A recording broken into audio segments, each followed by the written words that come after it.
what are some of the changes that you anticipate we could see? Because quite frankly, it's a blank canvas, and thank God for that.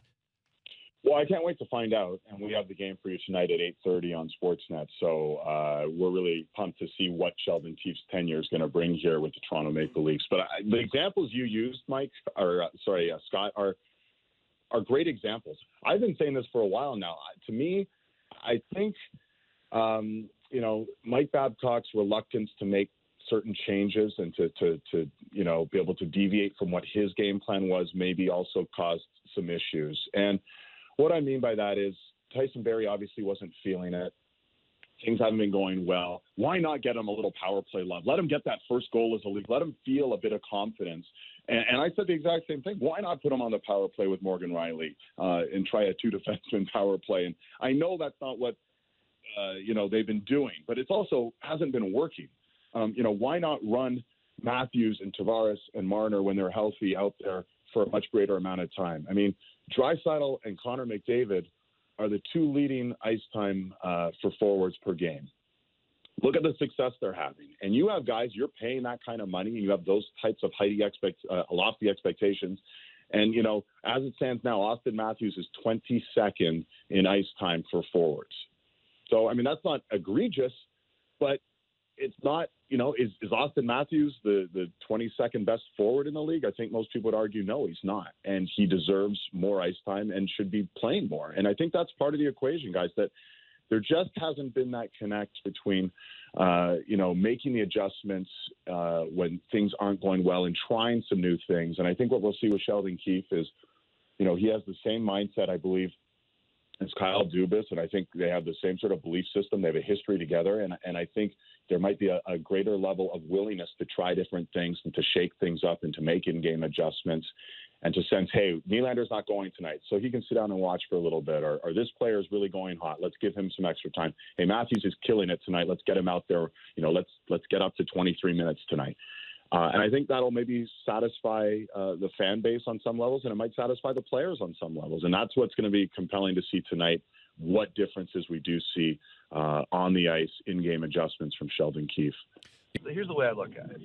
If you're any kind of competitive person, you want to be in a situation where you're expected to win.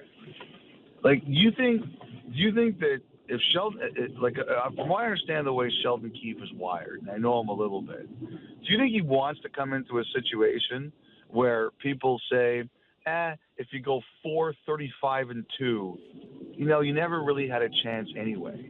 Or do you want to go into a situation where, hey, we think we should be winning the Stanley Cup? I will take B every time. And, he's played on a team, he's got a great record. The only thing people doubt about him is they say, well, it's easy to have a great record when you have that loaded roster in the American Hockey League because the Leafs will spend any more money. So he's used to an expectation of, we spend money on this, so you better do well. Like I said before, he's also used to a lot of these players. Like, these guys here, it's guys like Nylander. These are important guys on your team. Hall obviously knows him. It's Kapanen. It's Johnsson. They all know what it's like to be coached by this guy. It's not going to be unusual. It's not going to take them 5 games or that they don't have time to waste to figure out what this guy wants from him. A lot of your roster is going to know the situation. I'll tell you this, he could have left. He obviously would have been up for a number of jobs. He was interviewed in Arizona for sure. He wanted this job. He wanted this job under this general manager, this team. I don't think he's going to come in there and dance on Mike Babcock's grave. That's not the way it goes. But I guarantee today when he meets the media, you will be left with an impression of a guy who said, I wanted this challenge. I crave this challenge. I welcome this challenge. And I welcome the fact there are expectations. I think that's what he wanted, and now this is what he gets.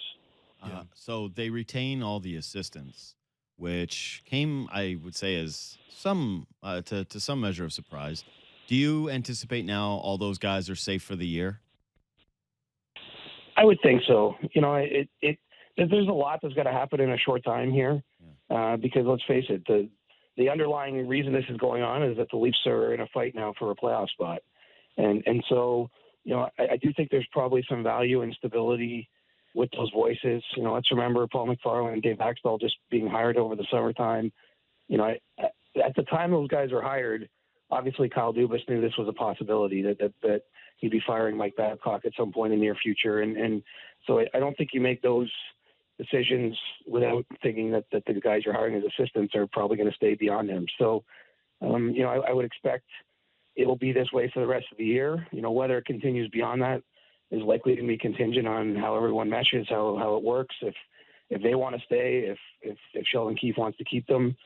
But I wouldn't think you're going to see any other changes in season unless maybe Sheldon Keefe wants to bring one of his own assistants at some point. I mean, it's tough to say, but I do think with it being the middle of the year and the Leafs having to win games. I mean, you mentioned earlier, JD, that you want to hear people be patient. Well, there's not a lot of room for patience just with the situation they've put themselves in with all the losing lately. So, I think that they're going to try to just keep it as seamless as possible. And obviously with Sheldon, we know that he's got a strong relationship with the GM that I would expect at some point, maybe not in tonight's game, but at some point you're going to see, different lines and different usage for players and those types of things. Yeah, it'll be really interesting to see, like numbers-wise and, lineup construction-wise, what the differences are tonight. Again, Leafs and Coyotes, 8:30 tonight, Sportsnet 590 The Fan, and Sportsnet. Talking to Chris Johnston. So,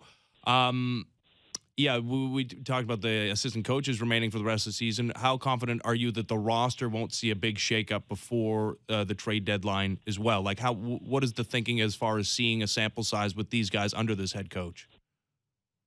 Yeah, I think that'll a lot be written, be based on results, and if the team starts playing better and winning games, then I think it's actually plausible even that there's almost no changes. I mean, maybe one or two small moves, but the kind of the issue the Leafs have is that every trade they make has to be money in, money out. So, if we're talking about them acquiring a player that makes $800,000, well, it's probably not an impact player, so it would be a small transaction, but.